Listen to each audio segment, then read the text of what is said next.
दूसरा घटिया स्तर और दूसरा देखा नहीं जा सकता। बहनों और भाइयों,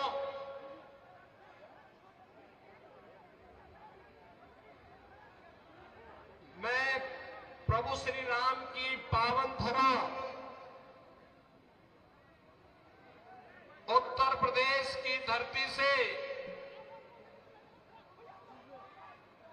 शहीदों की इस पावन धरा भगवान बिरसा मुंडा की पावन धरा को प्रणाम करने के लिए और आप सबसे निवेदन करने के लिए आज आपके बीच में यहां पर उपस्थित हुआ हूं।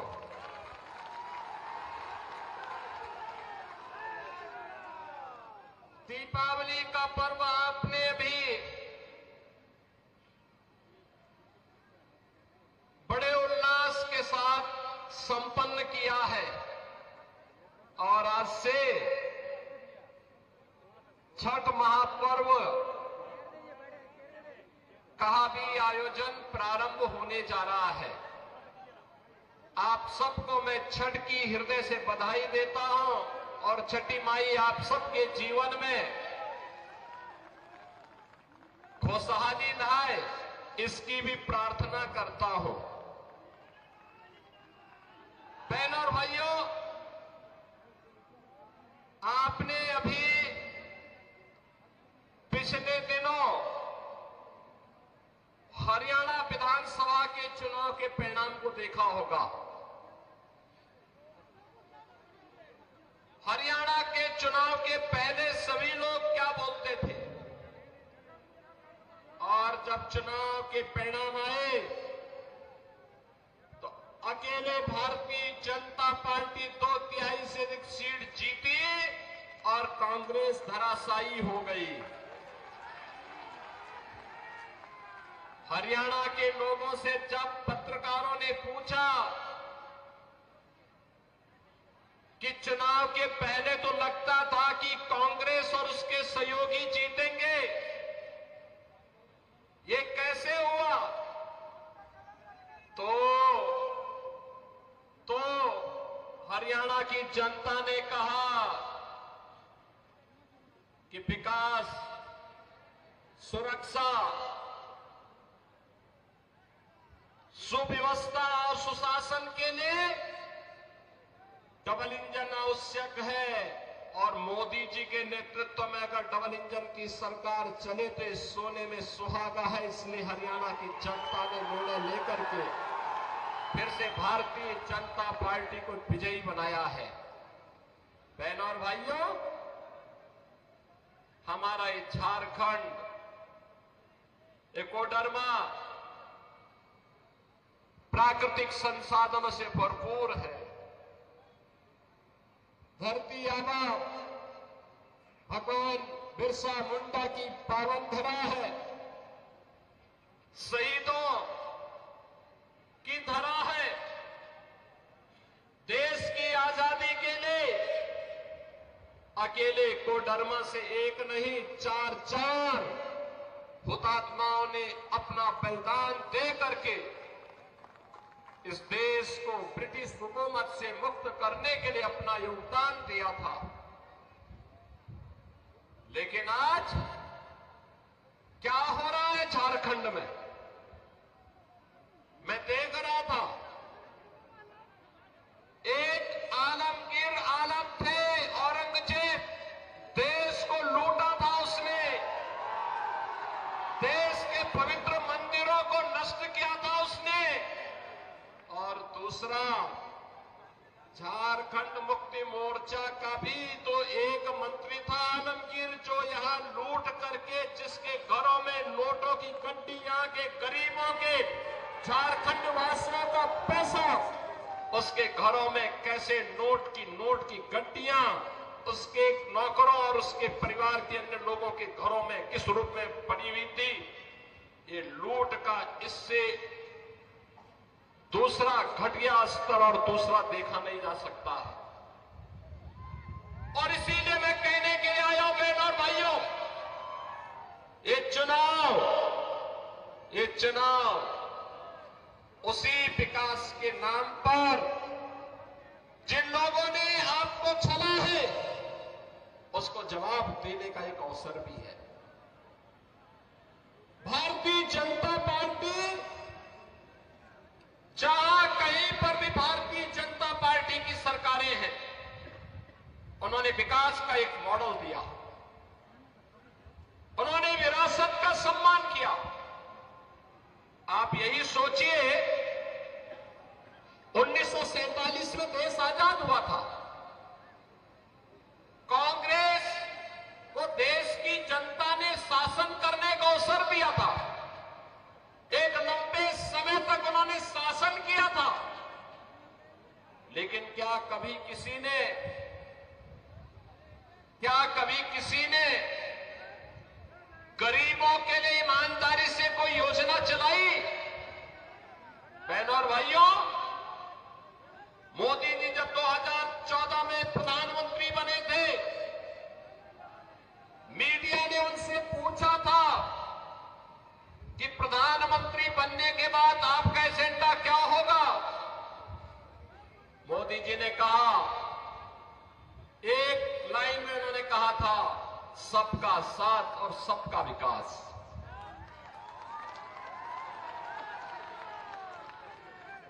जाति, मत और मजहब के आधार पर नहीं, क्षेत्र और भाषा के आधार पर नहीं, बल्कि हर गांव का विकास होगा, हर नगर का विकास होगा। गरीब, किसान, नौजवान, महिलाएं, इन सब का विकास होगा। देश की सुरक्षा के साथ कोई भी समझौता नहीं होगा। देश का सुरक्षा का मॉडल क्या होना चाहिए, ये आज आप देख रहे होंगे। कांग्रेस की सरकारें हुआ करती थी, तब चीन हमारे देश के अंदर घुसता था, और आज आप देख रहे होंगे, समाचार रोज पढ़ रहे होंगे, आज चीन की सेनाएं पीछे हट रही हैं और वहां पर भारत की सेना गश्त कर रही है। पाकिस्तान तो अब भारत का नाम सुनकर के ही कंपकपी शुरू हो जाती है। पाकिस्तान को जैसे लगता है, अब जब उसको कहीं सुनवाई नहीं होती तो यूएन में कहता है, उसको सपने आते हैं, कहता है कि भारत कभी भी हम पे हमला कर सकता है, हमारी जान बचाओ। सरकार तो ऐसे होनी चाहिए जो दुश्मन के दिल को दहला सके, और यही आज भारत की सरकार कर रही है। बहनों और भाइयों, देश की सुरक्षा हो या आंतरिक सुरक्षा, आप सोचो, ये कांग्रेस और उसके सहयोगियों ने कश्मीर की समस्या दी थी। मोदी जी ने धारा 370 समाप्त करके कश्मीर की समस्या का समाधान कर दिया। कांग्रेस ने गरीबों को भूखा मरने के लिए छोड़ दिया था, किसानों को आत्महत्या करने के लिए मजबूर कर दिया था। कांग्रेस हो या झारखंड मुक्ति मोर्चा या आरजेडी, इनको जब भी अवसर मिला, इन्होंने गरीबों के पेट पर लात मारने का काम किया, किसानों को आत्महत्या करने के लिए मजबूर किया, नौजवानों को पलायन करने के लिए मजबूर किया, प्राकृतिक संसाधनों पर लूट मचाने का इन्होंने कार्य किया। यही तो करते रहे। प्राकृतिक संसाधनों से भरपूर यह क्षेत्र अपराध की खदानों के लिए जाना जाता है। यहां पर तमाम नए प्राकृतिक संसाधन मौजूद हैं, प्रकृति की गोद में मौजूद हैं, लेकिन नियत सही हो। एक गरीब को एक ट्रॉली बालू नहीं मिलता घर बनाने के लिए, लेकिन बालू माफिया इस सरकार का संरक्षण प्राप्त करके फल फूल रहे हैं। शराब माफिया फल फूल रहे हैं, वन माफिया और भू माफिया सिर तान करके चल रहे हैं। और इसी ने कहने के लिए आए हैं, ये माफिया का उपचार केवल भाजपा है, भाजपा।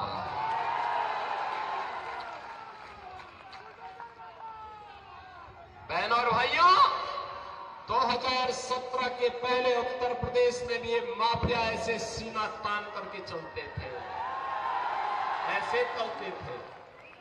इनके लिए गरीब की कोई कीमत नहीं थी, किसान की कोई कीमत नहीं थी, नौजवान की कोई कीमत नहीं थी, बहन और बेटी का कोई सम्मान नहीं था।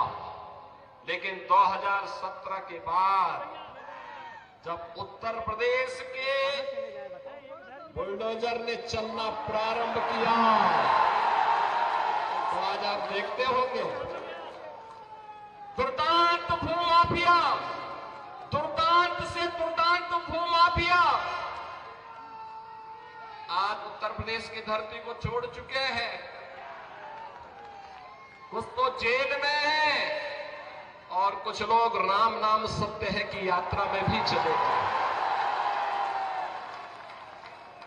भूमाफिया नहीं, खनन माफिया भी नहीं, वन माफिया भी नहीं, पशु माफिया भी नहीं, संगठित अपराध में संलिप्त माफिया भी नहीं। आज तो कोई भी माफिया हो, शराब माफिया हो या बालू माफिया, यूपी से गायब हो गया है। ऐसे ही गायब हो गया है जैसे गधे के सिर की सींग समाप्त हो गई। और इसलिए बहनों और भाइयों, आपसे कहने के लिए माफिया को औपचारिक केवल भाजपा है। भाजपा की सरकार लाइए, गरीब को उसका हिस्सा भी मिलेगा, गरीब को उसका सम्मान मिलेगा। जिसके पास राशन कार्ड नहीं उसको राशन कार्ड की सुविधा, जिसके पास आयुष्मान कार्ड नहीं उसको आयुष्मान भारत की कार्ड की सुविधा, जिसके पास मकान नहीं उसको मकान की सुविधा। और देश के अंदर एक तरफ मोदी जी के नेतृत्व में एनडीए का गठबंधन है और दूसरी तरफ कांग्रेस के नेतृत्व में झारखंड मुक्ति मोर्चा और आरजेडी जैसा इंडी गठबंधन भी है। दोनों गारंटी दे रहे हैं, लेकिन दोनों की गारंटी में अंतर है। मोदी जी की गारंटी है हर गरीब को मकान देने का, मोदी जी की गारंटी है हर नौजवान के हाथ को कार्य देने का, रोजगार देने का, मोदी जी की गारंटी है हर किसान के सम्मान का, मोदी जी की गारंटी है हर बहन और बेटी की सुरक्षा का। और उनके लिए वे योजनाएं जो उनके हित के लिए आगे बढ़ रही है, उन योजनाओं को प्रभावी ढंग से यहां पर लागू करने का जो 5 गारंटी यहां के लिए भारतीय जनता पार्टी ने दी है। लक्ष्मी जोहार योजना, सभी घरों में 500 रुपए में एलपीजी के भरा हुआ सिलेंडर उपलब्ध करवाना और साल में 2 फ्री में सिलेंडर उपलब्ध, भरा हुआ सिलेंडर भी मुफ्त में उपलब्ध करवाना। गोगो दीदी योजना, ये भी भाजपा की गारंटी है, मोदी जी की गारंटी है कि झारखंड की हर महिला के खाते में हर महीने की 11 तारीख को 2100 रुपये, 2100 रुपये तक की वित्तीय सहायता पहुंचा देना। 21 लाख परिवारों को मिलेगा अपना पक्का घर और सभी परिवारों को घर निर्माण के लिए मिलेगा मुफ्त बालू। यानी ये भाजपा कहती है कि हम मुफ्त बालू घर निर्माण के लिए देंगे और बालू माफिया का सफाया कर देंगे। युवा साथी भत्ता, जिन्होंने स्नातक स्नातकोत्तर की डिग्री प्राप्त कर ली, जिन युवाओं को डिग्री प्राप्त करने के पहले 2 वर्ष में अगर उन्हें कोई नौकरी नहीं मिलती है तो प्रत्येक माह 2000 रुपये की गारंटी भी भाजपा आपको दे रही है, एनडीए आपको दे रहा है। और बहनों और भाइयों, इसके साथ ही जो यहां पर भर्तियां ये नहीं कर पाए थे, सरकारी नौकरी नहीं दे पाए थे, पहले ही कैबिनेट में निर्णय लेकर के भारतीय जनता पार्टी ने कहा है उन युवाओं के लिए नौकरी का पिटारा लेकर के भी भारतीय जनता पार्टी झारखंड के अंदर ही लेकर के आएगी। झारखंड के अंदर 5 साल में 5 लाख नौजवानों के लिए नए रोजगार उपलब्ध करवाने के कार्यक्रम को भी भारतीय जनता पार्टी आगे बढ़ाने की बात कर रही है। और इसलिए बहनों और भाइयों, आज मैं आपके बीच आया हूं आपसे कहने के लिए, भारतीय जनता पार्टी देश की सुरक्षा की गारंटी है। भारतीय जनता पार्टी देश के स्वाभिमान की गारंटी है। भारतीय जनता पार्टी युवाओं के रोजगार की गारंटी है। भारतीय जनता पार्टी महिलाओं के लिए सम्मान और स्वावलंबन की गारंटी है। भारतीय जनता पार्टी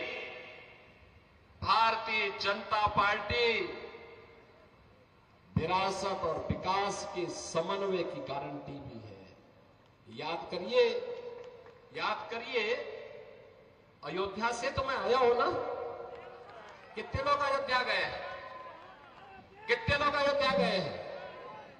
आप लोग एक बार अयोध्या आइए। मैं अन्नपूर्णा देवी जी से कहूंगा, वे यूपी के अंदर चुनाव के अंदर स्वप्रभारी के रूप में विधानसभा चुनाव के अंदर काम कर रही थी। पूरे यूपी के अंदर घूमी है, बहुत अच्छा काम उन्होंने किया था। और मैं आप सबसे कहूंगा, चुनाव के बाद एक बार वो आपको लेकर के अयोध्या पहुंचे। अयोध्या की गारंटी बाकी हम लोग के लिए, एक बार देखिए आप अयोध्या धाम को। बहनों और भाइयों, जब ये कांग्रेस के लोग थे ना, अयोध्या में कितनी दुर्व्यवस्था थी। बिजली नहीं मिलती थी, सड़क सिंगल लेन की थी, गंदगी रहती थी, अराजकता थी, कोई किसी को पूछता नहीं था। और राम मंदिर निर्माण न हो इसके लिए इनके द्वारा बार बार रोड़े अटकाए जाते थे। आज तो आप देख रहे होंगे, प्रधानमंत्री मोदी जी का यशस्वी नेतृत्व मिला। अयोध्या में 500 वर्षों के बाद अभी भव्य दीपोत्सव का आयोजन भी आपने देखा होगा। कितना भव्य दीपोत्सव अयोध्या में हुआ था। 500 वर्षों के बाद प्रभु रामलला अपने धाम में विराजमान हो गए। हर भारतवासी का सीना गर्व के साथ आज चढ़ा हुआ है इस बात को लेकर के कि हमारे प्रभु राम अपनी जन्मभूमि पर 500 वर्षों के बाद फिर से विराजमान हो चुके हैं। हर भारतवासी के लिए इससे ज्यादा सम्मान और क्या हो सकता है। बहन और भाइयों, और हम लोगों ने कहा है, आज आप जाइए अयोध्या में, जिस ओर जाएंगे 4 लेन की सड़क मिलेगी और एक इंटरनेशनल एयरपोर्ट का निर्माण भी वहां हो गया है। इंटरनेशनल एयरपोर्ट का नाम महर्षि वाल्मीकि के नाम पर है।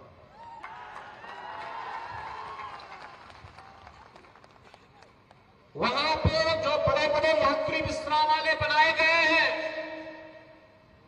उनका नाम है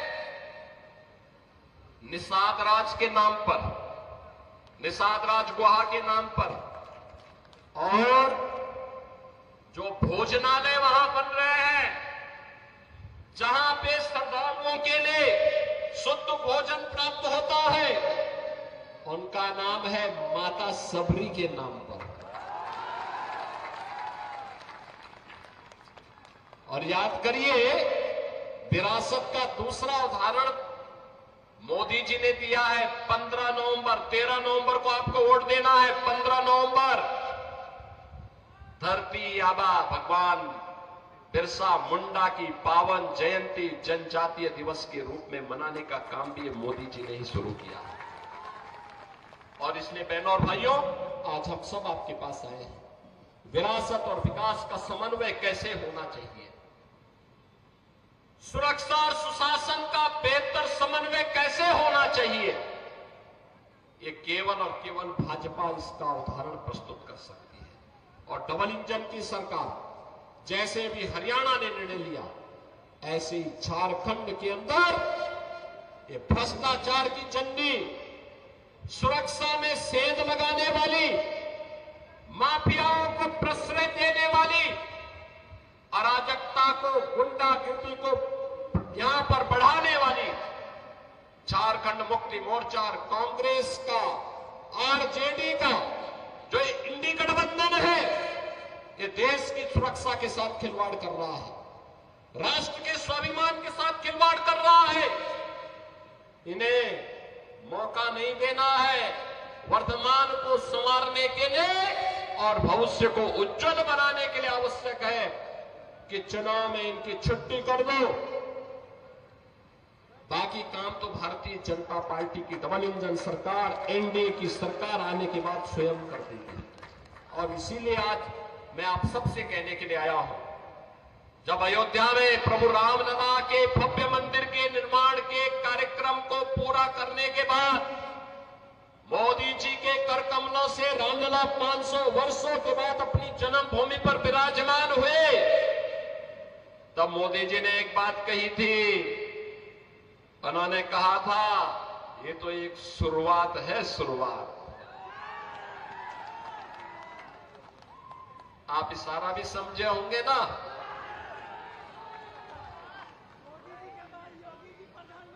ये शुरुआत है अयोध्या में रामलला की अपने धाम में वापसी। स्वाभाविक रूप से हमारे कृष्ण कन्हैया कहां मानने वाले हैं, मथुरा में भी यही इंतजार होने वाला है। और इसीलिए मैं आपका आह्वान करने के लिए आया हूं, कोडरमा और बैरगट्टा के भी आप सभी श्रद्धालुओं को मैं आमंत्रित करता हूं। काशी में भी, अयोध्या में भी और मथुरा में भी दर्शन करने के लिए पधारिए। भारतीय जनता पार्टी को झारखंड में फिर से पूर्ण बहुमत की सरकार बनाने के लिए अपना आशीर्वाद दीजिए।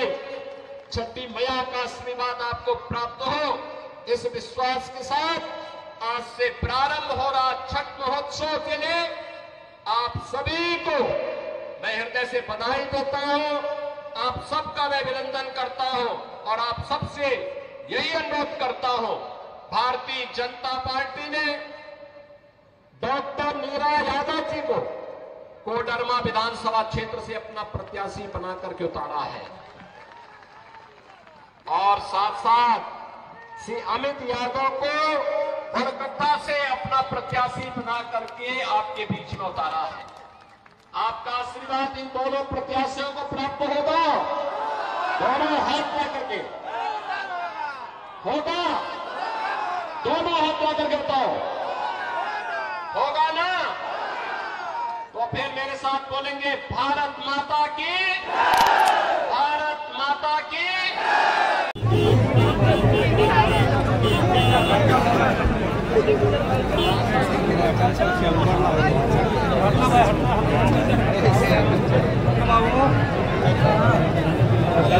गाड़ी लेने वाले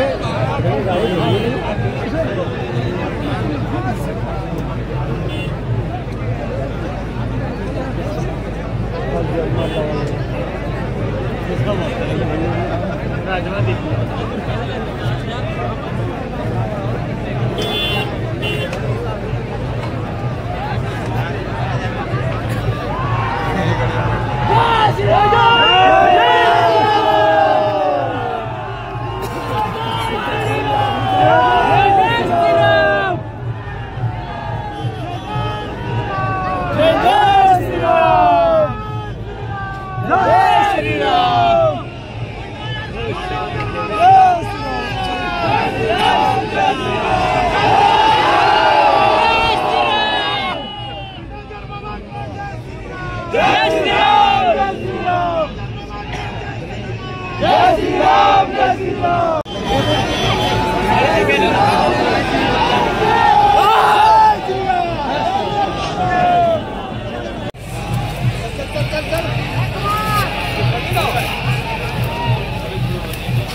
जो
गाड़ी लेने वाले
भाई साहब आपको पता होगा